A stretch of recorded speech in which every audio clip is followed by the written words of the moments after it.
Hey, what's up guys, welcome to another video. My name is Prince Meyson. Today we are going to be retouching this beautiful image of Justine. And typically a lot of people say I talk really fast, but I'll try my best to break it down and make it very easy to absorb today. So you can hold me to that. So right now we are in Capture One. When you get into Capture One, there are different tabs you can work with. We have this one on the left where we have, our library, theater, shape, style, adjust, refine. For the most part, I only work in adjust. Your Capture One might be different if it's a bit older, but for the most part it's the same thing. Then we have our images here. It is literally the same thing as Lightroom. There is no huge difference. If you know how to use one, then you can use the other one. So yeah, now with my images, I try my best to get my images to look good, so I don't have to do too much post-processing. So for this one, I think it's good. The only thing that I did for these images was that I just added a little, I would say a little green tint to the images, because I felt like it just had a little bit more magenta than I wanted.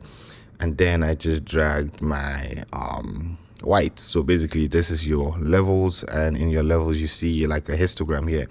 This is probably one of my favorite features about Capture One, the fact that I can see my levels here and just adjust when it's raw. So basically if I drag this in a little bit from here, I'm dragging in my, I would say my shadows, the blacks, I'm just crunching my blacks. And then, if I pull in this way, then what I'm doing is that I am just adjusting the highlights of my image, right? What I always like to do is turn on my exposure warning up here. If you don't have that, what you can do is basically customize toolbar, and then you can see it somewhere around here, and all you have to do is just drag, up here like that, right? Okay, done.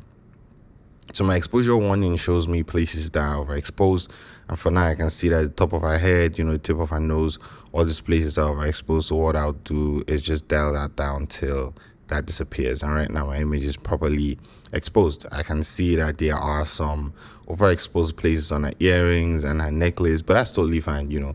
I don't have any issues with that. By the way, these are images that I have retouched already. This is this. And then if we scroll up, we have this one too. Okay, great. So what we're trying to do is get our images to look this nice, this clean, but at the same time look very, very natural, right? Okay, great. So now that we are done with this, and like I said, I'm not doing too much in Capture One. This is all I'm going to be doing in Capture One. My Capture One is basically for starting and finishing my images, nothing, crazy. I might just crunch my blacks just a bit more, somewhere around here, just to add more contrast to the image. Maybe that's too much. Yeah, 3 is totally fine. Okay, great. So what I'm going to do right now is click or right click on my image and edit with Photoshop. And you guys can see the settings that I use right here. If you want to copy this, you can just pause that and then copy this and then edit variants. Now, with most of my images now, I retouch using my Pro Retouching pack and my Retouching Essentials pack. If you haven't gotten any of those, then I advise that you get it, and that way it's just easy for you to follow along. These packs are very easy to use. There's no gimmick, none of that stuff, right? Okay, great. So what I'm going to do right now is open my Actions pack. If your Actions pack do not show like this, then you probably do not have button mode on. So just turn on button mode, and then you have your action packs showing like this, right? Now, what I'm going to do is duplicate this image. So that's going to be Command J to duplicate this image, and then I am going to pick my patch tool. Now, recently I've been using my patch tool, and it seems to be one of my favorite tools right now for retouching. Why, I do not know, but I just feel like it just makes life a lot easier for me. Instead of having to do frequency separation, take out like a lot of the blemishes, I can just do it with the patch tool from the beginning. And then when I get into frequency separation later, not frequency separation, basically when I get into like my type of frequency separation, which is when I get into my type of frequency separation, which is just me using my Pro Retouching pack, it just makes life a lot easier for me. But we're going to get into that. So we're going to start with the patch tool, move to using my actions for my Pro Retouching pack to smoothen the skin, and then we might finish up with a little micro dodge and burn, and then global dodge and burn. So let's get to that. So the first thing I want to do is just take out these patches. Now to make this video shorter, what I'm going to do is just show you guys exactly how I'm going to take them out. I'll probably take 3 or 4 out right here so you guys can see, and then I'll just fast forward the video. So to do that with the patch tool, all you have to do is just circle around and then drag it, and see that's gone. So the same way here, I'll just circle around, drag it, you see that's gone. Then right here, I'll circle around, drag it, and you see that's gone.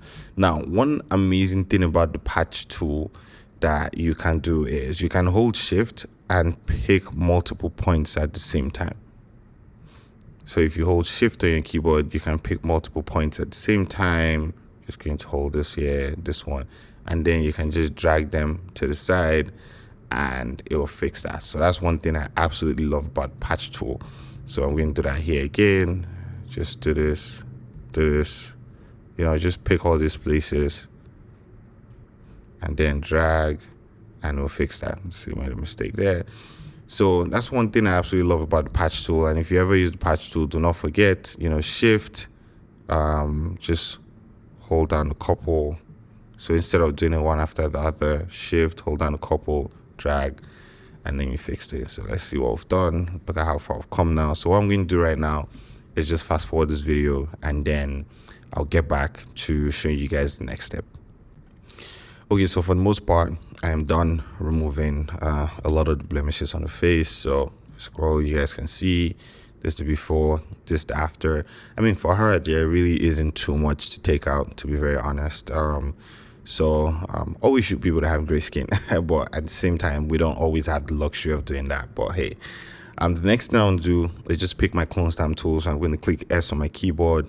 Shortcut might be different for you, but for the most part, it's the same thing. I'm going to change my sampled layer to current because I'm going to be working on this layer right here. And what I want to do is just take out some of these strands that are here. For the most part, my backdrop is the same color everywhere, so there shouldn't be a huge difference. So what I'm doing is holding Option to sample somewhere close and then just cleaning. So I'll sample, clean, sample, clean. So whenever I hold Option to sample, you can see the brush size changes to this thing saying, hey, pick the point where you want to sample from. So that's just what it's saying. So I'm just going to sample and then clean. So that just makes everything a lot easier. So that's the clone stamp tool.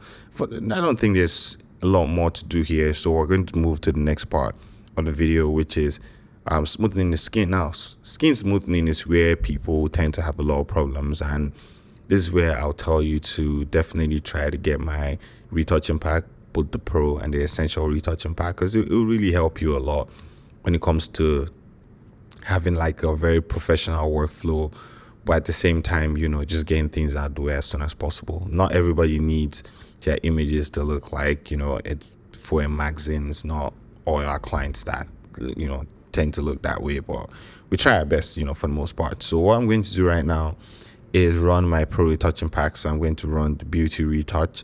This is probably going to take a few seconds to load up, so we're just going to jump to when it's already loaded up so we can see what that looks like.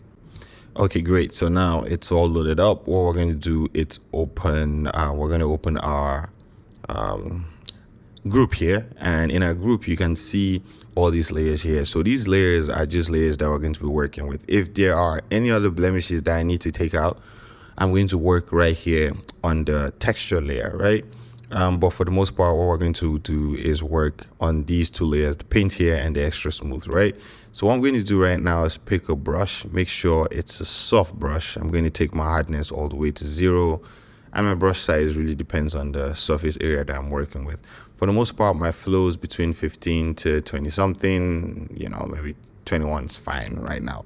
So what I'm going to do is just zoom in just a little bit and make sure that my brush is white. Make sure the foreground color is white, not the background color, the foreground color. If for some reason your brush is another color, maybe red, all you have to do is click on D. The reason why I didn't go to red was because I was on my layer mask. So when you go to your layer mask, you should change to white or black, but if it's some other color like this, just click D and it will reset it.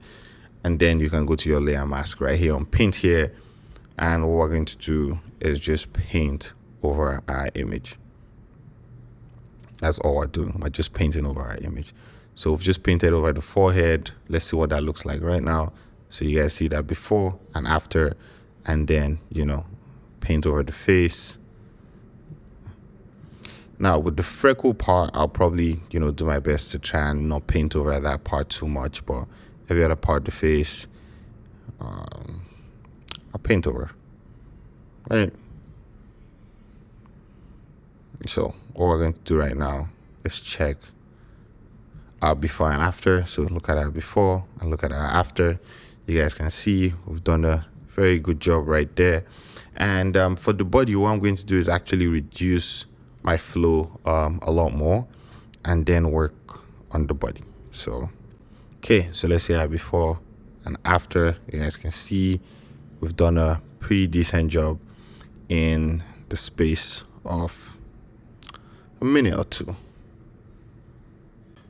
Okay, great. So just going to increase my brush size a bit more and then just work around these areas. Okay, great. So let's see how far we've come right now. Look at our before and look at our after. And we've done this. The skin smoothing probably took like 20 seconds or so. Anyways, what I can do right now is open my paint here layer and then come to blending. And in my blending, what I'm going to do is just reduce my opacity. Now, this just helps keep things a lot more natural. So if I go all the way down, you guys can see how, it looks. It almost seems like, we haven't done too much. But if I go all the way up, my blending, you can see that everything looks nice and neat. So I'll probably, stick to between 65 and 70 for this particular image. And yes, this looks good right now. Now, I can come to extra smooth and work on that, but I'll probably work in the shadow regions, like here, just paint that in, but nothing too much, to be very honest, because I don't want to do too much right now with this image. I feel like it's at a very good place, because the whole idea was that I was just trying to get something that was I'm just trying to get something that is very natural, right? Okay, great. So I'm going to go to my high texture right now. And if I have any other things I need to take out, maybe I need to sort out some of the textures. Like here, what I'm going to do is pick my clone stamp tool, sample as usual. Make sure you're on the current one, current layer, because we're just going to be working with this layer right here. So what I'm going to do is just fix some of these textures right here. Nothing crazy, just fix some textures around here. If I want to be extra, I can go into the lip and then fix some of these places right here.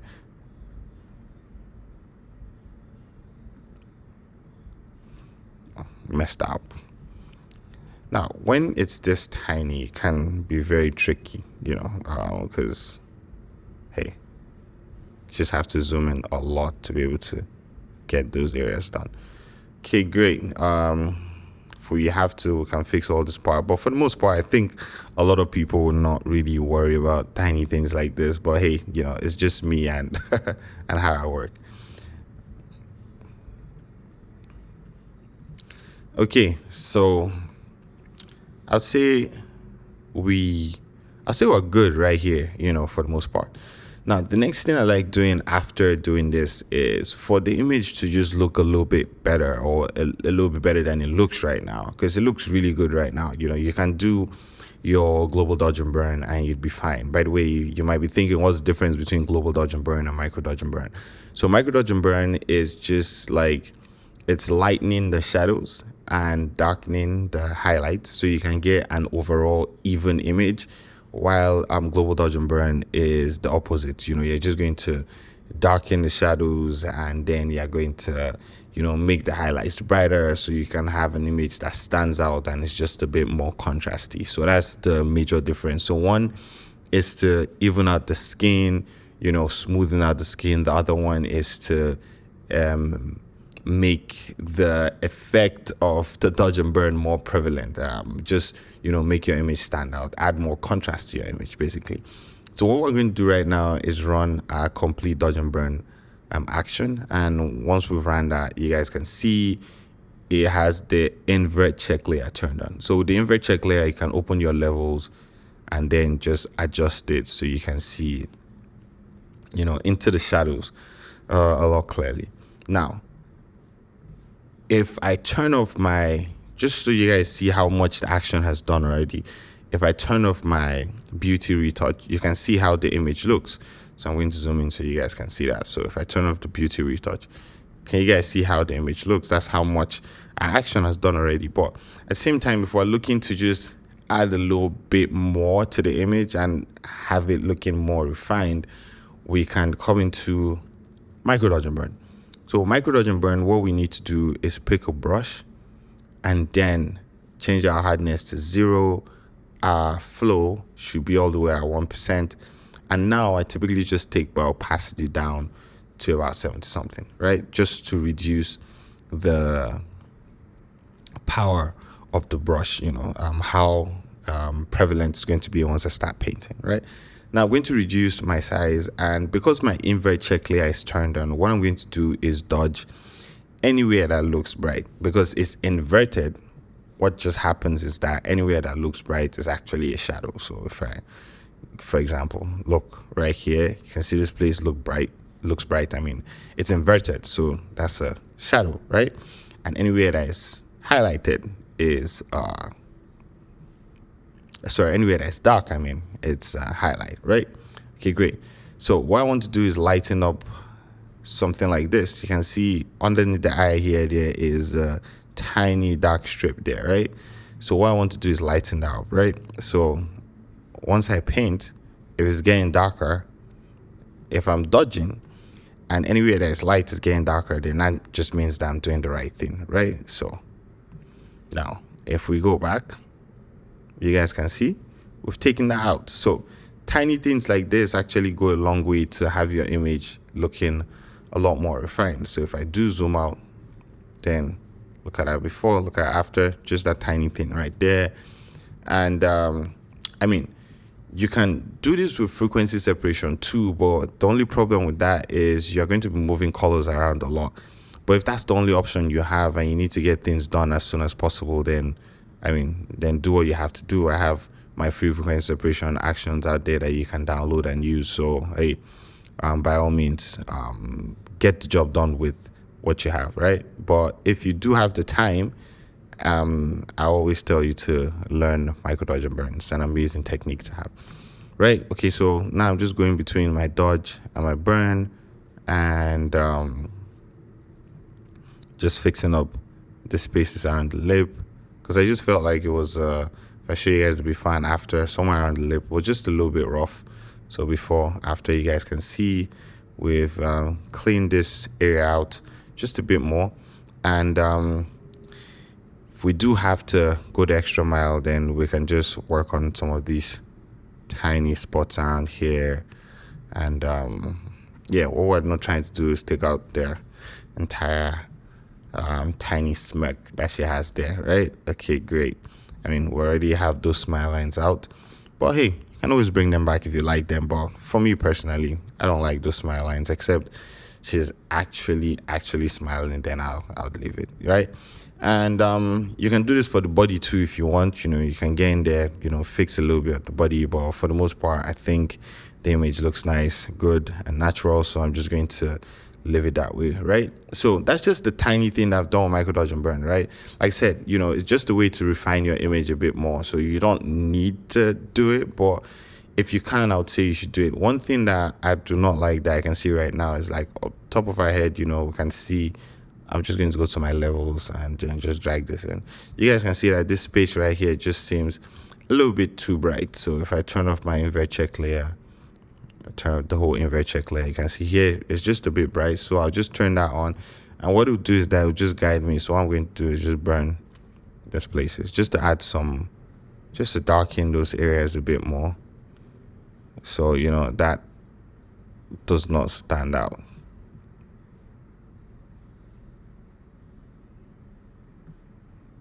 Okay,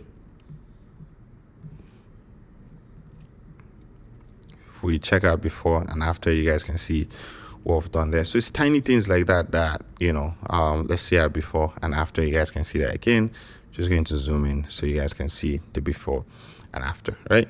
So it's tiny things like that micro dodge and burn does for us that I absolutely love, right? Okay, great. So what we're going to do right now is move to global dodge and burn. I have a second micro dodge and burn layer right here.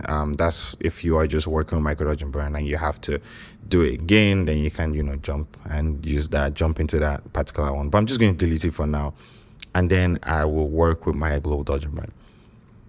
So global dodge and burn, all I have to do is pick a brush again. This time I'll take my opacity up to 100% and my flow to about 3%. That'll be fine with global dodge and burn. What I typically do my global dodge and burn sometimes is just turn off all my layers, that way I can see, where my highlights are, where my shadows are. But I would always do this when I use frequency separation. But now that I don't use frequency separation that much, I just use my action pack. It's that I don't move colors and highlights and shadows around too much anymore. So I don't really need to do this. But sometimes it's just a habit, and it's always nice to just see how the original highlights look. So you can just add that. So what I'm doing right now is just painting over anywhere that is highlighted. That's what we're doing. We're dodging it. So anywhere that looks bright. Sometimes just zoom in, come here on the lips. You can see these tiny light strips that you can see in all these places. It's always nice to just make them stand out, somewhere on the eye, all these places right here. Just make them stand out. So these tiny things go a long way to make your image just stand out. Specular highlights are always nice. They're always nice to have. And then some of these places. Then I'll come to the neck, right here, the collarbone. Anywhere that I can see a highlight gets dodged, right? Okay. And then I'll go to burn. And remember, this one is just going to be the shadows. Burn seems strong today, but that's totally fine. By the way, the behind the scenes of this photo shoot is going to come out soon. And I'm sure people are probably wondering how I lit this. That's so soft because it was not window light, but it looks like window light. If you look into the eyes right here, just zoom in so you guys can see that. It looks like window light, but it's not. Okay, great. So I'd say we're good with our global dodge and burn. Looks really nice. I mean, for the most part, if you want it to look a little bit more natural, you can reduce the effect of that. But it looks really nice. Her eyes are nice and white, so I don't think we need to whiten those. What we can do right now is that we can create a curves adjustment layer. Increase that. Command I. And what we can do is come in here. Increase my flow. And then just add a little bit of this right here. That's a bit too much. Reduce my brush size. Just take it out of the the blacks, because we just want, you see these like brown parts of our eyes. We just want those to stand out, not any other part. Okay, great. You guys can see that. We might just reduce the effect. And what we're going to do right now is go to our color lookup. By the way, if you don't have my LUTs, just check it out. I mean, you can color grade whichever way you want, but just check out my LUTs, skin tone LUTs. And that's a bit too much. I'll probably try this out and add my maybe add my natural skin tone LUT to it. I think 7 or 8 is typically my favorite. Oh, I put that in the, I can't seem to drag it out. Okay, there you go. It's too much. 7. Oh, my natural skin tone LUTs that I was actually trying to get. It's too much. 7. I think I'll just go back to 8. And then reduce the opacity. I just try to mess around with all these things till I get like something that works for me. This looks nice and natural. And then what I'm going to do is go to my levels, just drag my levels up, and then pull in my blacks. By the way, if you see that white thing on the screen, it's because I'm holding alternate on PC, option on Mac, and it just shows me how crushed my blacks are. And then when I do it for my highlights, it's showing me the places of my highlights that are getting blown out. So right here is where I need to be, just somewhere around there. And yeah, if there's a final thing we need to do is just create a stamp visible layer, go to filter, liquify, and then you can, liquify to your heart's content right here. Just going to think I'm not going to do more than that. Yeah, just that. Hey, don't blame me. Sometimes it's the lens. Yeah, I think we're good. So what we're going to do, for this image, I don't think I'm going to come back here, but just because of my color lookups, I'll probably leave those. But every other thing, I'll probably just merge into one layer. If I have to come back, then I would not do this. But for the most part, I think I'll just do it for this particular image. And then Command S to save this image. If I was working on this image without having to teach, I'll probably be done with this in probably 10 minutes or less. But hey, sometimes you have to teach, so it takes a lot more time. Okay, great. So we're going to hop into Capture One right now, and I'll show you guys what I'll do to. Okay, so we are in Capture One right now, and it really depends on what I'm trying to get, but for the most part, what I always do right now is just add a certain type of grain to my image. So it can be tubular, soft grain, but for this image, because it's pretty soft, I'm just going to add a soft grain to my image. And I know people tend to sharpen their images, but for me, for the most part, what I do right now is actually, and it's not for all my images, but for a lot of my images now, especially headshot, what I do right now is actually reduce the clarity of the image to just make it a bit softer. I feel like cameras are really sharp right now, and they have like a digital edge to it. What I try to do is just take out that digital edge from my image, and for the most part, that's it. And then we can come down here to the color and just play around with the shadows, the midtones, just maybe add some contrast to my midtones if I need that done. And maybe, I don't know about the highlights, but just mess around till you find something that works for you, and then you are good. And then we can go back to our images and put our before and after on screen. So this before right here, can I do it like this on the left and this on the right? Well, it's not going to work. But anyways, this is our before right here on our right, and this is our after right here on the left. Hey, if you learned anything, please give this video a thumbs up. And I try my best to go as slow as possible for this particular but for this particular tutorial, and not, talk too fast. And yeah, anyways, I'll see you guys in the next video. Like I said, check out my pro retouching pack. It will definitely help you retouch better, retouch faster. And I'll see you guys in the next video. Have an amazing day, guys.